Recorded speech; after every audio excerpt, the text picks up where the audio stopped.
Next article is article 59, last important article, condition of president office. ठीक है, देखो अच्छा यहां पर एक बड़ा सिंपल, चलो मैं समझा दूं आप लोगों को, फिर पढ़ाते हैं आप लोगों को। यहां पर एक सिंपल कंसेप्ट बोला गया है कि president of India shall not be a member of parliament, member of Lok Sabha और Rajya Sabha, and not shall be a member of state legislature. Now state legislature means a member of Vidhan Sabha and Vidhan Parishad, उसका वो member नहीं होगा। If any member of parliament और state legislature, ध्यान रखना, ठीक है, contest election of president of India and able to win the election of president of India, then automatically his seat in parliament और at the state level falls vacant. मतलब एक आदमी एक साथ दो पोस्ट एक्वायर नहीं कर सकता। अगर मान लो मैं मेंबर ऑफ पार्लियामेंट हूं, मेंबर ऑफ लोकसभा हूं, एमपी हूं, और मुझे प्रेसिडेंट का इलेक्शन लड़ना है, मैं लड़ सकता हूं, ठीक है। लेकिन जैसे मैं प्रेसिडेंट इलेक्ट हो गया तो मेरी जो एमपी की लोकसभा की सीट होगी ऑटोमेटिकली क्या हो जाएगी, वेकेंट हो जाएगी। अगर मैं प्रेसिडेंट का इलेक्शन हार गया तो मेरी एमपी की सीट तो बनी हुई है। समझो मेरी बात। तो एक लिवरेज हमने दे दिया to the members of parliament and members of state legislature कि any time they can contest the election of president of India, but if they able to win the election then their seat at the parliamentary level and state level automatically falls vacant. ठीक।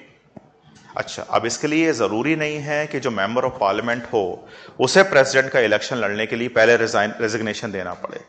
वो member का parliament रहते हुए भी president का election लड़ सकता है। हाँ, जो आदमी ऑफिस ऑफ प्रॉफिट पर बैठा हुआ है, याद है आप लोगों को, उसको रेजिग्नेशन देना पड़ेगा, पर मेंबर ऑफ पार्लियामेंट को या एमएलए को रेजिग्नेशन देने की जरूरत नहीं है। हाँ, अगर वो प्रेसिडेंट के फॉर्म में इलेक्ट हो गए तो ऑटोमेटिकली जो पुरानी सीट है वो क्या हो जाएगी, वेकेंट हो जाएगी। ऐसा इसलिए किया जाता है क्योंकि अगर मान लो मैं मेंबर ऑफ पार्लियामेंट हूं, लोकसभा हूं, और मैं प्रेसिडेंट का इलेक्शन लड़ रहा हूं, इलेक्शन में जानबूझ के लड़ रहा हूं, मतलब मैं अपनी प्रेफरेंस शो कर रहा हूं to the office of president of India, तभी तो इलेक्शन लड़ा ना मैंने, and that's why my former seat automatically falls vacant. I hope you got my point. तो देखो फर्स्ट क्लॉज क्या है, जरा देखिए आर्टिकल 59, कंडीशन ऑफ सर्विस।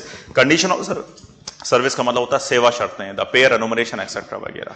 इसमें दो तीन चीजें हैं। First clause, the president shall not be a member of either house of parliament, कोई दिक्कत, और a house of legislature of any state, and if a member of either house of parliament और a house of legislature of any state be elected president, then he shall be deemed to have vacated his seat in that house on the date on which he enters upon the office of President of India। हर जगह केवल एक ही term use होता है, enters upon the office।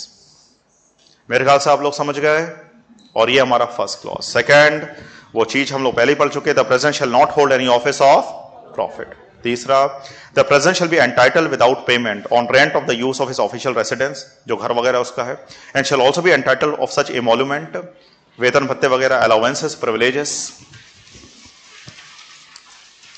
अब यहां पर एक trap है, privileges as may be determined by parliament by law.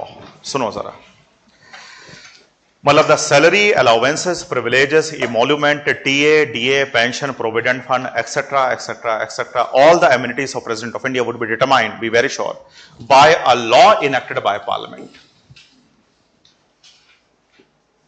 अब यहां पर ट्रैप क्या है, गड़बड़ क्या हो सकती है? गड़बड़ ये हो सकती है कि स्टेटमेंट आ गया कि all the service condition with regard to the office of president of India with emolument and privileges are determined by the constitution.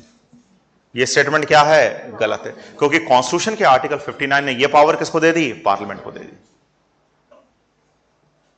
समझ रहे हो आप बात? एक शब्द का ही खेल है, गड़बड़ मत करना। और जहां पर कंपटीशन कट थ्रोट होता है वहां पर एक एक क्वेश्चन का अपना वेटेज होता है, एक क्वेश्चन गलत आप कंपटीशन में पीछे। और कुछ चीजें ऐसी हैं जो हमारे बिल्कुल हाथ में है, क्योंकि ये वो चीजें हैं जो आप पढ़ रहे हो और यहां से क्वेश्चन आ जाएगा। कुछ चीजें, कुछ टॉपिक आपके ऐसे हैं कि कितना भी पढ़ लो वहां से क्वेश्चन नहीं बनेगा, ठीक है। इसलिए मैं इस पर ज्यादा फोकस कर रहा हूं कि आपको क्वेश्चन बनना चाहिए, क्योंकि ये बिल्कुल ट्रेसेबल टॉपिक्स हैं। समझ रहे हो मेरी बात? और मैं बार बार आपको बताता हूं कि we are not preparing for 100 question. ध्यान रखना इस बात को, ये गलती कभी मत कर देना कि पूरा इतना लगे हुए हैं क्रैम करने में, पढ़ने में, कि 100 क्वेश्चन के लिए हम लोग प्रिपेयर कर रहे हैं। We are only preparing for 60 to 65 question, and they are approachable. वो अप्रोचेबल हो जाते हैं। गलती कब होती है कि जब हम ओवर एम्बिशियस हो जाते हैं और सोचते हैं कि चलो 80 क्वेश्चन करके आते हैं, क्या होगा, 1/3 का रेशो है, अगर एक क्वेश्चन गलत भी हो गया तो क्या 33% ही मार्क्स कट होंगे। पर वो इतना ज्यादा एम्बिशियस होकर हम लोग इतने क्वेश्चन अटेम्प्ट कर लेते हैं कि हमारा जो फाइनल जो कट ऑफ आता है वो नॉमिनल लेवल से नीचे आ जाता है। तो पहले तो दिमाग में यह बैठाई कि we are actually preparing for 60 to 65 questions and they are approachable. अगर उनको सही तरीके से हमने कर लिया, थोड़ा बहुत 4-5 क्वेश्चन ऊपर नीचे हो सकते हैं, तो हम बहुत अच्छी पोजीशन में है to clear the PT examination. If we become adventurous, over ambitious and so forth, या कुछ लोगों में रिस्क लेने की ज्यादा टेंडेंसी होती है, या कभी कभी ये होता है कि कुछ लोगों का दिमाग उस समय ऐसा चल जाता है कि यार चलो रिस्क लेके देखते ही हैं, मतलब कभी कभी दिमाग आपके कंट्रोल में नहीं रहता है एक्चुअली, और कहा चलो कर देते लग रहा है कि हो जाएगा, बाद में नहीं होता है। ठीक है, तो बहुत ध्यान रखना, हमें अल्ट्रा कॉशियस इसलिए होना है क्योंकि we are investing lot of time and lot of money छोड़ो, we are investing lot of time. पैसा तो आता जाता रहेगा, लेकिन टाइम एक बहुत बड़ा रिसोर्स होता है, ध्यान रखना, and be very cautious about it. खैर आगे बढ़े, चलिए। अच्छा, और एक लास्ट प्रोविजन है, the emolument and the allowances, भत्ते वगैरह of president shall not be diminished during his term of office. अब यहां पर एक ट्रैप है जिसमें आप गड़बड़ नहीं करोगे। पहला ट्रैप यह है कि मान लो अगर कभी ऐसा हुआ कि the tenure of president of India get over on 14th of December and tenure is of 5 years, हाँ कि ना, ठीक है। लेकिन मान लो if we are not in a position to of course what elect a new president up to मान लो 25th of December, कुछ कारण हो गए, कोविड आ गया, ये हो गया, वो हो गया, वॉर हो गया, ठीक। अब जब लड़ाई चल रही है मान लीजिए, तो लोग वोट कहां से करेंगे, पार्लियामेंटेरियंस, ठीक है।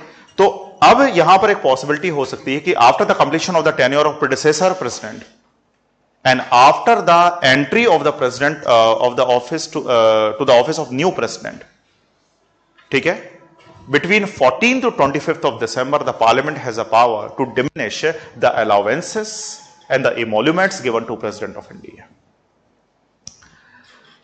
मतलब यदि कोई आदमी प्रेसिडेंट के ऑफिस पर बैठा हुआ है, जब तक वो टेन्योर पर है, तो उसके जो अलाउंसेस इमोल्यूमेंट होंगे, वो सैलरी वगैरह, वो डिमिनिश्ड या खत्म नहीं की जा सकती।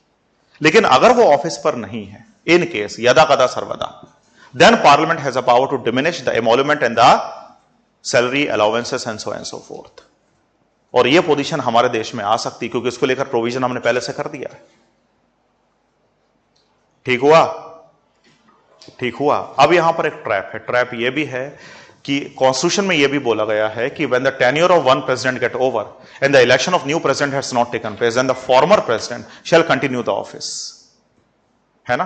तो ऐसा तो नहीं कि प्रेसिडेंट के ऑफिस पर कोई आदमी नहीं बैठा हुआ, वो तो बैठा हुआ है, पुराना प्रेसिडेंट है, लेकिन पुराने प्रेसिडेंट का टेन्योर खत्म हो चुका है। और इसलिए जब पुराने प्रेसिडेंट का टेन्योर अगर 14 दिसंबर को खत्म हुआ और नए प्रेसिडेंट का टेन्योर मान लीजिए 25 दिसंबर से शुरू हुआ, तो starting from 14 to 25 again parliament by law do have the power to change the emolument and the privilege of new president.